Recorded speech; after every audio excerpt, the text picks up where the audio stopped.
Sou Gustavo Giglio, sou músico, sou publicitário, produtor de conteúdo, um dos sócios do Update or Die.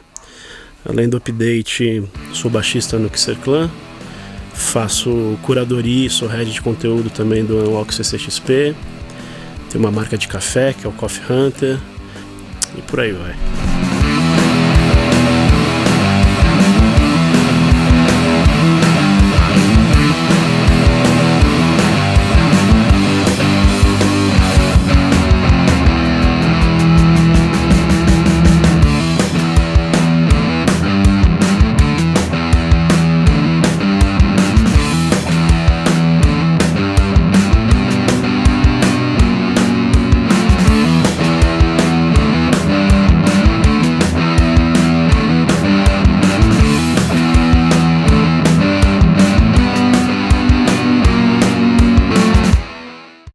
Cara, a música é minha grande paixão, sim. Eu acho que é a trilha sonora da vida de todos nós, né? Eu não consigo vislumbrar quando foi que eu comecei a gostar de música. Eu acho que cresci ouvindo música dentro de casa. Meu pai sempre trouxe muita coisa pra gente.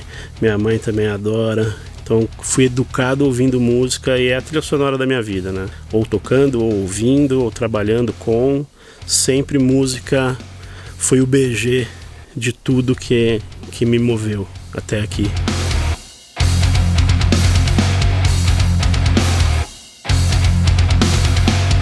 Cara, o baixo é meu primeiro instrumento. Não foi o primeiro que eu comecei a tocar. Comecei a tocar violão, que ganhei no Natal de amigo secreto, minha irmã que me deu, mas ela era pequenininha, então foi coisa dos meus pais mesmo. Acho que perceberam o interesse por ouvir música, o quanto eu assisti aos shows pela TV, como eu gostava. Eu devia ter meus 8, 9 anos, não lembro exatamente, e fiquei apaixonado. Nunca tinha visto um violão de perto, né? Desde então, inseparável, tá lá comigo até hoje. E super autodidata, né? Sempre olhando, tentando imitar, tirando as músicas. Toco violão, toco guitarra, mas o baixo é meu instrumento assim que me desafia, que eu quis tocar profissionalmente em bandas. É um som que me cativa demais e gosto da função dele no rock and roll.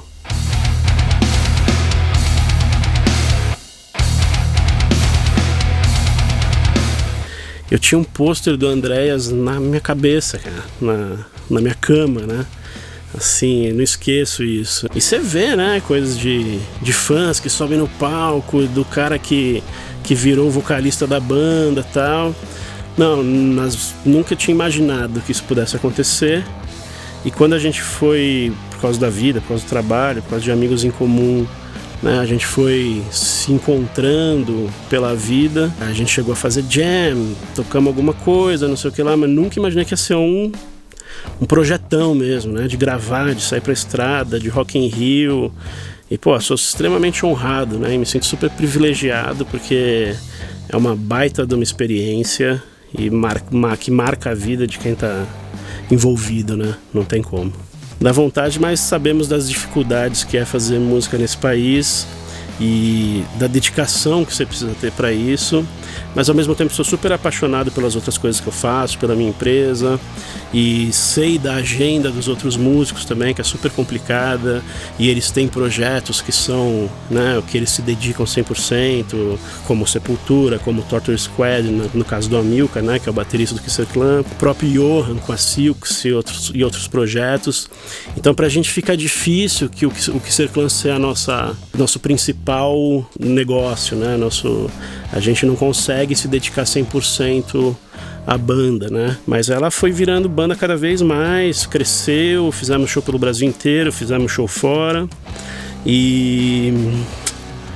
pô, é uma baita viagem.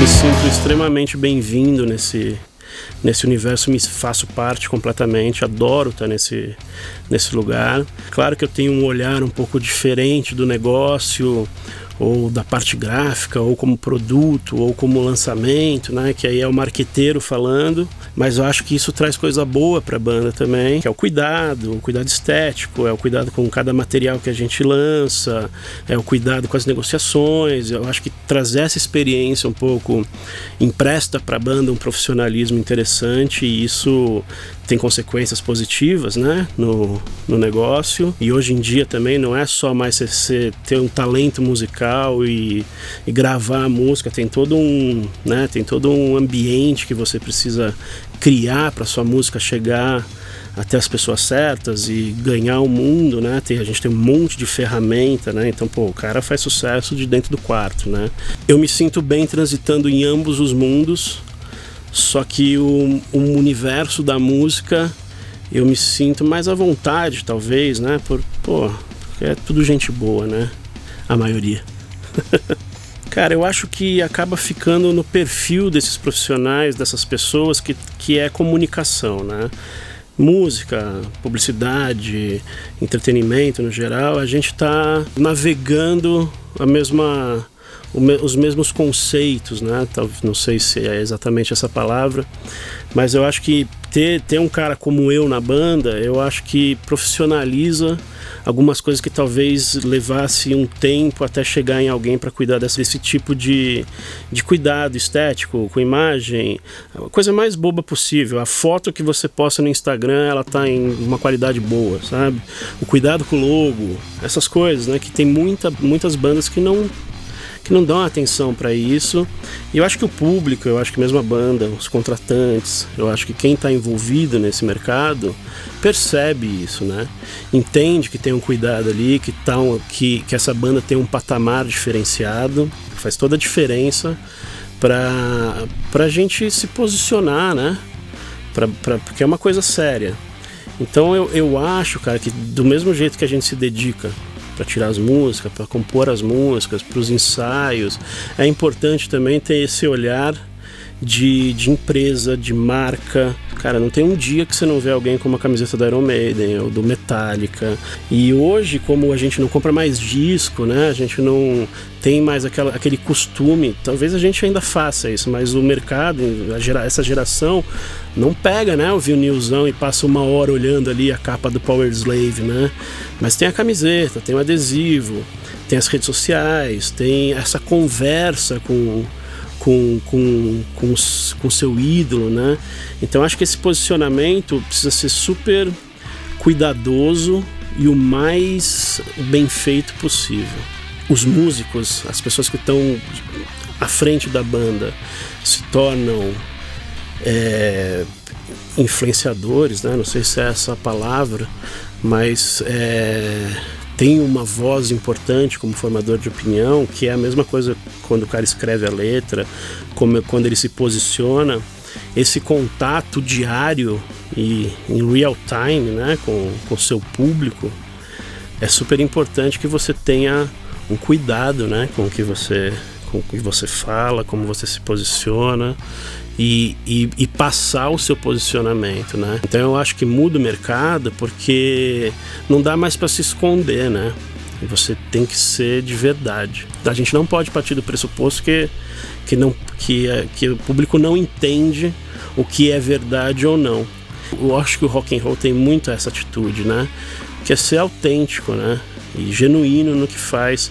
Então a gente tenta, né? Claro, sempre transpor isso para o que a gente faz. E o Kisser Clan é uma celebração do rock, né? Começou como jams, né? Trazendo um monte de amigo. Foi ficando mais sério, só que acima de tudo, cara, é até um clichê isso, mas a gente adora estar junto, a gente adora estar na estrada, a gente adora estar em cima do palco, a gente adora estar no estúdio, como a gente adora, por exemplo, criar um cartaz para um show, né? Então assim, tudo faz parte dessa construção que a gente quer, que a gente tem orgulho, né, de fazer parte.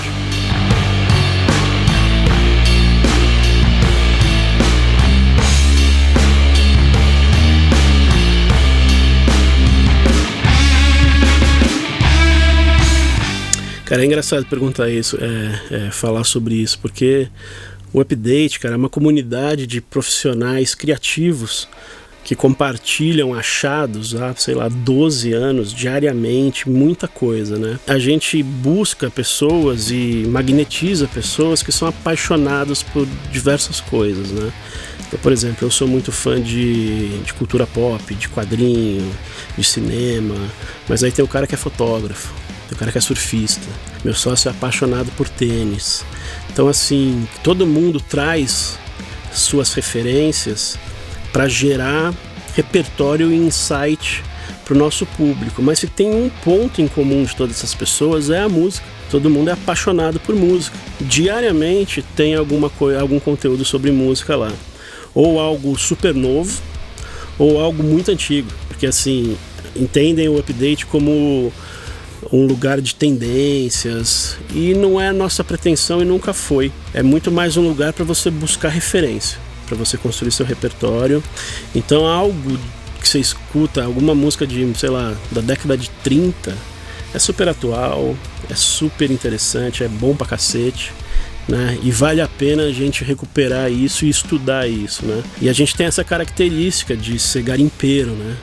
Garimpeiro digital, né? A gente mergulha nessas coisas e aí, você entra no Update, você começa a ler uma coisa e de repente você tá em outra completamente diferente, né? Quando eu tô conversando com o departamento de mídia das agências para tentar vender projeto ou para desenvolver alguma coisa junto, o dado que eu acho mais interessante é o tempo de permanência que cada leitor fica no Update or Die, né? Mais do que likes, né? Mais do que quantidade de views, para mim isso é muito mais importante. Você reter essa pessoa dando um conteúdo de verdade e dando conteúdo bom, sem pretensão de verdades absolutas, e muito mais essa questão de você compartilhar conhecimento, né?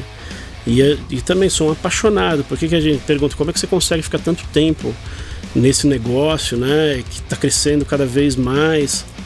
É paixão, cara. Cada dia que você entra lá é quase um MBA, sabe? De tanta coisa que você tem lá, se você consegue se concentrar e mergulhar ali, você tira coisas grandiosas.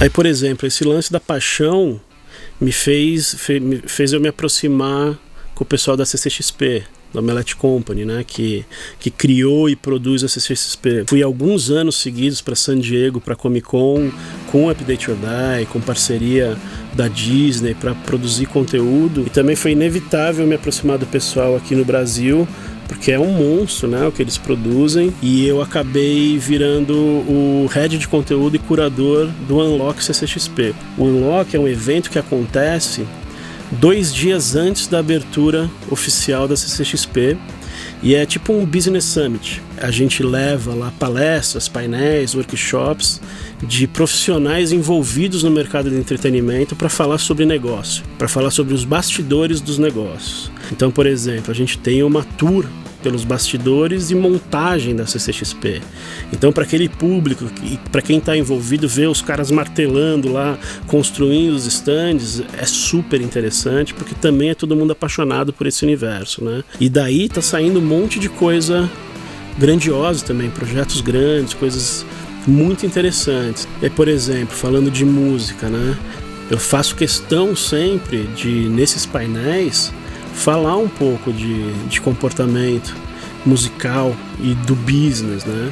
Ano passado o Andrés foi falar de carreira lá, foi falar como a cultura pop influencia a carreira do Sepultura, né? Eles estavam lançando ali um box com a Panini de quadrinhos do Batman que tinha o Sepultura na capa. Isso é negócio, né?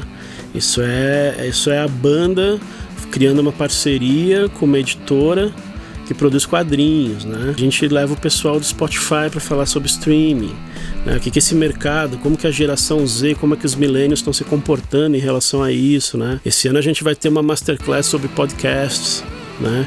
Então, assim, é um programa de rádio, tem música, não tem, é só entrevista. Então a gente consegue abranger sempre a cultura pop, entretenimento, e sempre tem música no meio, não tem como, né? porque foi o que eu falei lá no começo. É o background da nossa vida, né? Então a sensação que eu tenho é que tudo que a gente faz tem música como um elemento muito importante. E aí ele acontece 2 dias antes, esse ano vai ser 3 e 4 de dezembro, e vale super a pena, porque o conteúdo é demais.